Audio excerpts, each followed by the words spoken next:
Well,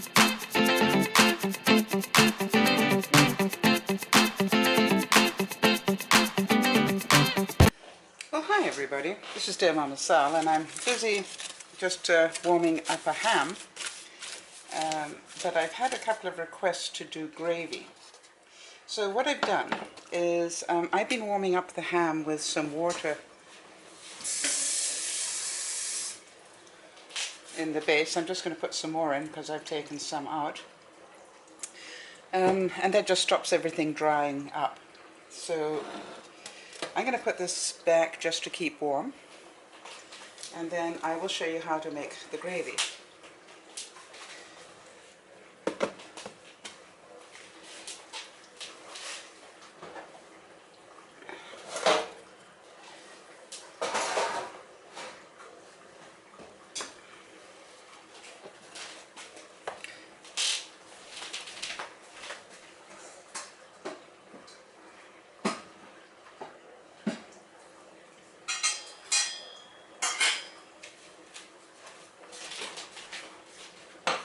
Now I'm going to take a fairly large saucepan because I'm in a family of people who really like their gravy.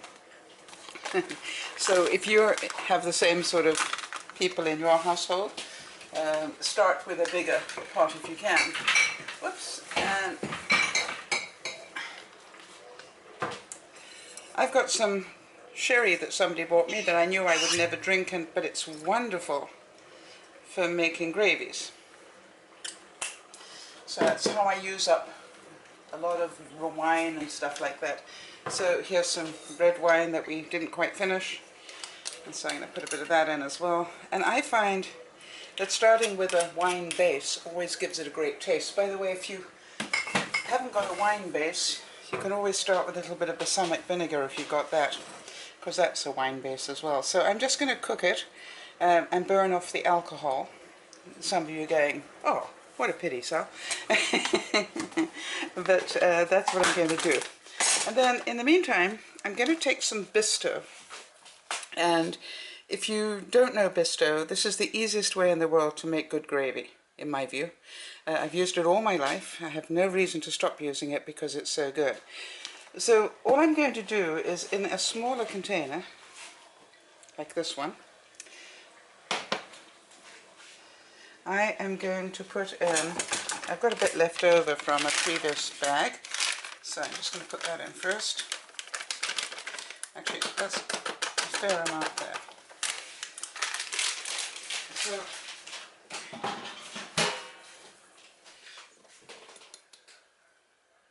okay, I've put in about, I'm going to put in about a cup, so I'm just going to get a bit more from the new one. It's not an exact science, it really depends on how much you're making and how thick you like your gravy. Now, the reason I got asked to do this one was because some people like thick gravy as opposed to just au jus. So I'm going to put in, there we go, quite a bit more. Now, the reason I'm doing quite a bit is because I've got a big ham and few people, and therefore there's going to be lots left over, and I'm going to freeze it, but I'm also going to freeze it with some of the gravy, because only once are you going to get that same taste going. So I'd like to also do little containers of the gravy, special gravy to go with it. Now the wine is now boiling, so I'm going to turn down the heat because I wanted that to be good. I'm now putting in the juices that I pulled from the roast, give it a really great taste. And then I'm just going to add a bit of water to this.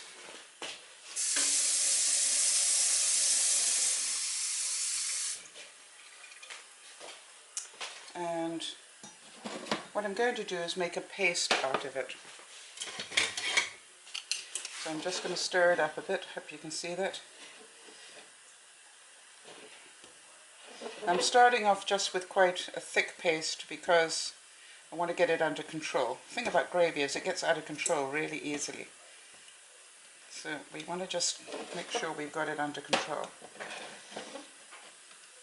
Now, I could have used my magic bullet just to whisk this all up together, but in case you haven't got a magic bullet, I'm going to do it the hard way. Okay, so that's pretty thick now. get some and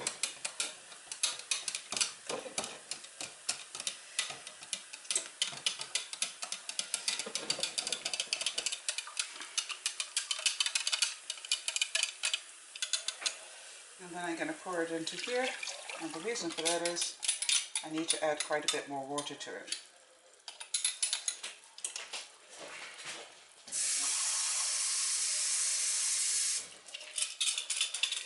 I think on a rough scale I would say that you need about 2, in other words, I've put in roughly a cup of Bisto. I'll probably need at least 2 cups of liquid to go with it, water. So now that it's all pretty much a good consistency, I'm pouring it into the other juices that I had. Now, what I want to tell you is the reason that most people have problem with gravy is because it goes lumpy.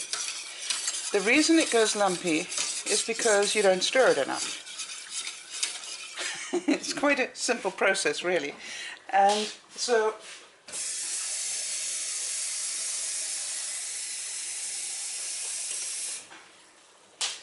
I'm just giving myself some extra water from when I need it, because once this starts to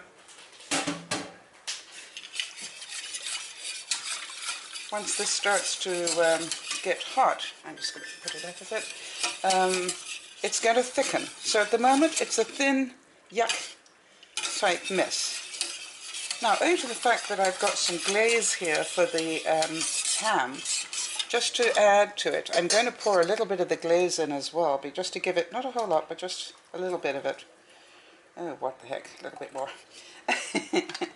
Just to give it the same taste in there as the ham that I'm doing. Now, just so that you know, Bisto also comes in a chicken flavor or poultry flavor, so if you're making for the American Thanksgiving, make sure you pick up a packet. You normally find it in the same place where you would find your spices and stuff. They normally keep it all together around there. They normally have the Bisto lower down on the shelves, in my experience, but that's the good stuff. Okay, so here we are, we're just warming up the mixture of, the moment we've got wine, we've got juices from the ham, we've got the Bisto mixture, and a little bit of the glaze, yum yum, and we're just going to heat that all up.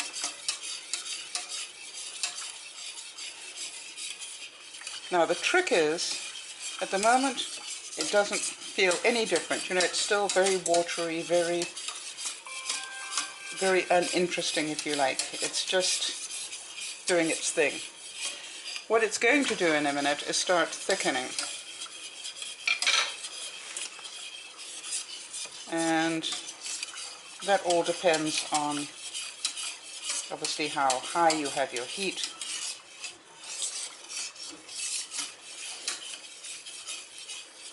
I really recommend that you make the gravy well ahead of time. For example, it is 2:30 here at the moment. And I'm not going to be serving this until 5:30, 6 o'clock. Why would I make it so early? I want time to do it properly, and gravy is something that you can just put on the side and warm it up at the last minute, and it's wonderful. Again, my experience has been most people have problems because they don't start it early enough. Now, I don't know if you can see that, but there are little bits coming off the bottom now, which tells me it's beginning to thicken on the bottom. I'm going to take a slightly different angle here. I'm going to stop using my whisk and start using something that's going to pull. There we go, look at that, it's all coming off the bottom now. Now, it looks like it's horrible, right? Lumpy and nasty. Don't worry about that. I'm going to show you why. All I'm interested at the moment is to get it off the bottom. Now, see how it's thickened. Right? Now I'm lifting the saucepan off the heat because I want to get control of what's going on here.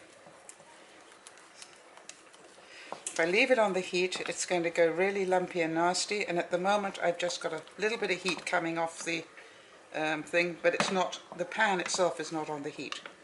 So, do you see that's pretty darn thick in there? Okay, here's the next thing. You just add more water. I'm adding about another half a cup. Now, it's going to be two completely different consistencies, the water consistency and the very thick gravy. So now I just do it in a figure of 8, because that sort of gets everything moving, and that's what you want. Now it still looks like it's going to be terrible, it looks like it's lumpy, which it isn't. I'm now just going to go whatever direction. And now that it's partially mixed in, it's easier to just mix it normally.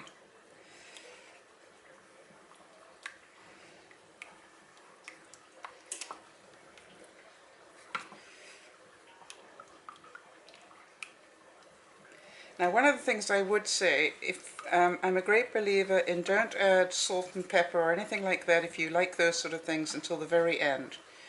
There's something about cooking with those in it that, you know, it really can change the taste of the gravy at the last moment. And most people are inclined to overdo that. I've always found most people like to add their own salt and pepper, but if you want to add a bit, that's great. Alright, so that's pretty well mixed in. And I'm just going to let it heat up again to see how much it thickens. At the moment it's probably about the ideal consistency, but when I heat it up, if it starts getting thick again, then I will just add more water to bring it back to this consistency.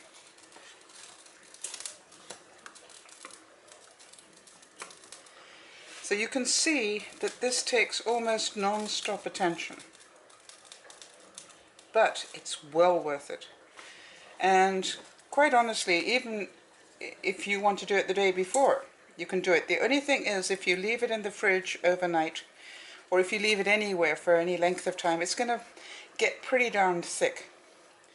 So if you do that and use it the next day, then make sure you blend it. That's what I would do. I would blend it the next day with some extra water. Okay, so that's heating up again. It's still doing quite well. I just want to see how much more it thickens.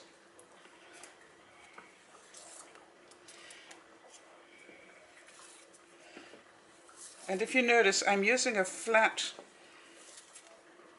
wooden spoon, and the reason I like to use a flat one is because it takes everything out of the edge of the saucepan.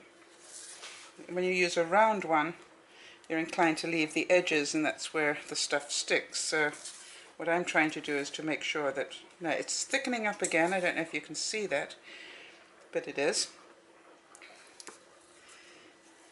Not a whole lot, but it is thickening some more, so I'm going to add a bit more water.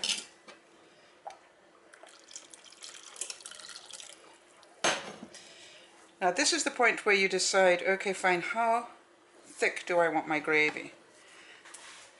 If you want it very thick, you could have left it just as it is. If you want it sort of whipped cream thick, then that's probably where I'm going to end up here, maybe a little bit less than whipped cream thick. And then if you'd like really runny gravy, obviously add a bit more. Now, the other thing that people really have an issue with, I know, because I've heard people say it to me all the time, oh gosh, Sal, you make such good gravy and it's never lumpy. Well, I cheat. So, I've now made the gravy. It's nice and warm. I'm going to put it aside in a minute, but before I do, I'm going to make sure I get any lumps out of it, and that's really easy to do. I'm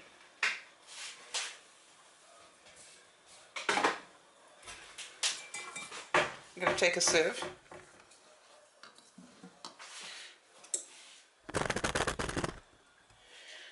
Okay, and I'm just going to pour the gravy into here.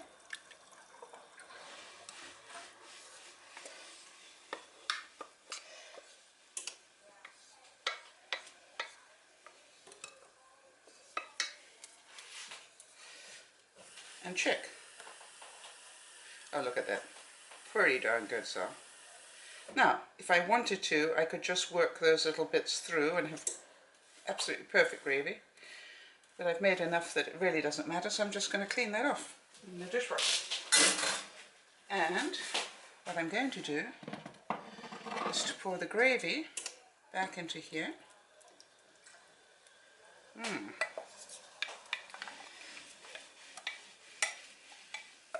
Turn off the heat. And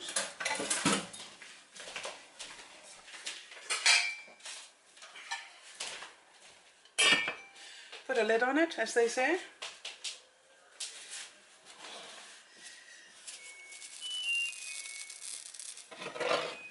Perfect timing. We're done.